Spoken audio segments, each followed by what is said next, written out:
Since we're all stuck inside right now, I've been trying to actively study Korean more, and I thought I would make this video just to kind of show some of the different things I've been using in order to do that. I know a lot of other people are using this time to, you know, learn a new skill. Maybe this could be helpful if one of those ways you're doing that is through languages. Obviously this is specifically about Korean, but you could pretty much apply most of these to any language. I know in the future I really want to learn Spanish and also maybe German, and I'm for sure going to be using some of these things when I'm doing that. So the first thing I kind of want to talk about is probably the most obvious thing for a lot of people who have tried learning Korean by themselves already, but I'm gonna say it anyway just in case someone hasn't heard about it somehow, and that is Talk to Me in Korean. They do free lessons online, so you can listen to those by yourself and kind of learn through those. But I also just recently during Christmas got this book. It's their textbook. I didn't get their workbook. They also have workbooks, and they're probably helpful to use in conjunction with the textbook. They have these sample dialogues and also a little practice section in here, so even if you just get the textbook, there's still a little bit of practice. I think my favorite lesson that I've done so far is the lesson 11 because it was on self-introduction, and so I wrote this little sticky note that I have at the bottom over here of my own personal self-introduction that just talks, you know, about my name, age, where I live, and what my hobby is. That was kind of what they taught you to be able to say. I thought that was really helpful just to kind of have those kind of sentence structures that you can just plug things into. Another cool thing about these is they have these little sections in here. They call them like blog sections. This one's about namsan. Something I've been using with this is I got this little notebook from YESSTYLE. I will be linking it down below, but this one specifically is sold out. But I also linked down below just a bunch of other ones from YESSTYLE that were similar, and I'm sure there's some other places as well if you want to shop from somewhere else. This one, it was a random color that they gave me. They gave me this mint color. They must have known I'm a shelwal, and shelwal things associating any color close to mint or light blue with shiny. I'm a mess. It's fine. I keep this next to me if I'm using the textbook or if I'm watching a show, and if there's a word that I think is really cool or maybe useful in the future, I like to write it down. And it's something I learned. Okay, I'm really dumb and I just figured this out recently, but the reason that this little flap thing exists is so you can cover it, so you can just see the Korean on the side and then study vocab yourself that way. I hate myself for not knowing this sooner. I figured it out in time to film this, so I guess that's good. This is something else that's really obvious, but having a designated notebook for you to write in. I started a new one, so I just have this handwriting practice I did on it. I was trying to practice writing some things I just felt like looked weird when I wrote it, so I just wrote them over and over again. Just keep this with you while you're studying. That's obvious. I don't know why I feel like I need to tell you that. You already know that. Okay, moving on. Something that I think is really important that's kind of underrated when you're learning a language is listening comprehension. When I was at UC Davis, I took Japanese for 2 years. It was so hard for me, the listening aspect of it, because I just wasn't used to hearing it, and for some reason, and because I guess I probably have more experience listening to Korean at this point, it helps me to be able to understand what people are saying more, like the specific words, as opposed to another word that might sound similar. Whatever language you're listening to music, watching shows, doing all that kind of stuff, just to kind of get adjusted to it. Even if you're reading subtitles, it just helps you hear it better. When I was taking Japanese, I started watching anime again.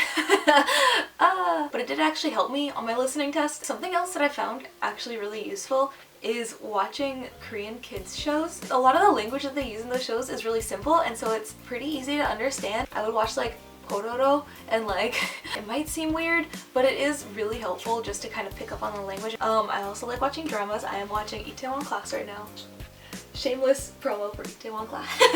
Not that it needs promo because literally everyone's watching it. Something else I've done a couple times before, but I've wanted to do more, is I want to basically print out their Korean lyrics and translate them myself underneath. So I would copy the lyrics and then put it in a document, leave a space in between the words, and then just kind of try and fill out underneath it what it means. And if I don't know a word, then I can use Google Translate and try and figure out how the sentence is oriented in that situation. I know a lot of the times lyrics aren't necessarily the most practical language. I think it's still kind of a fun exercise if you want to be able to understand your favorite artist's music more, so definitely still a good idea to pick up on that vocab.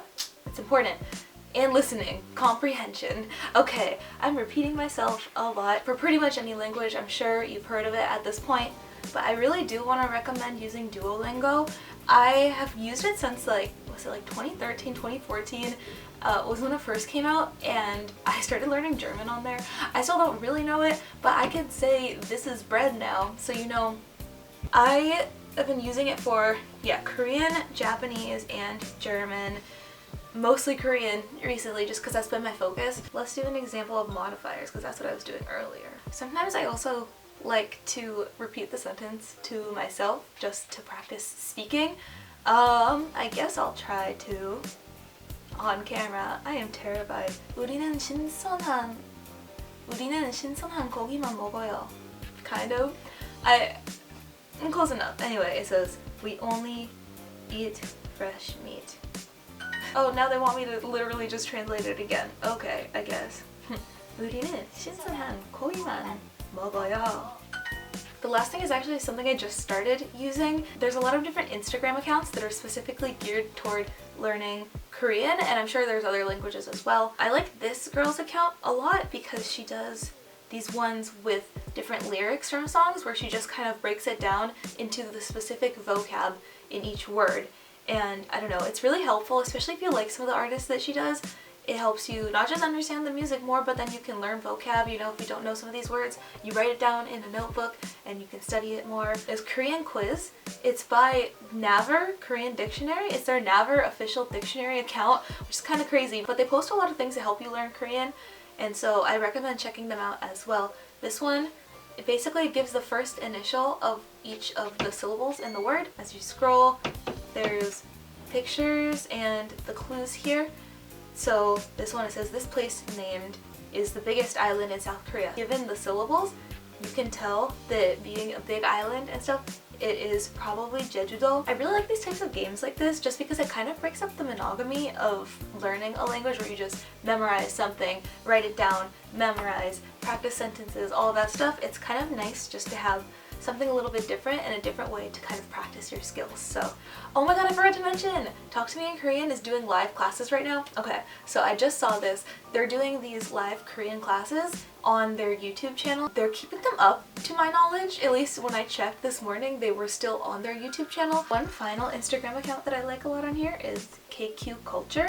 They do all of these different quizzes where they give you like 3 options and it's like, how do you say this in Korean? And you can answer it in your head, then swipe and see what it actually is. The one I saved on here is this one because I feel like everybody that watches Korean dramas knows 헤어져. It just means like let's break up, and so when I saw this I was like, I know what verb that is. I had never heard the actual unconjugated verb before, but I knew. I think that is it. I mean, that's basically all I've been doing so far is just, yeah, using textbook, practicing with Duolingo, watching dramas and listening to music and writing down all the vocab and then practicing writing. My goal for the end of the year is just to kind of be a little bit above that level of just getting around. Like I want to be able to have at least somewhat basic conversations with people. That's my goal. So hopefully, you know, hopefully it works out for me. Thank you so much for watching. I really hope it was helpful. I was really struggling to film this video because for some reason my camera is only letting me film a minute at a time, but I really wanted to use my phone to talk through examples of the different accounts and posts that they make, so I just dealt with my camera issues. I really need a new camera. Oh man. Thank you guys so much for watching, and I'll see you in my next video. Bye! Woo!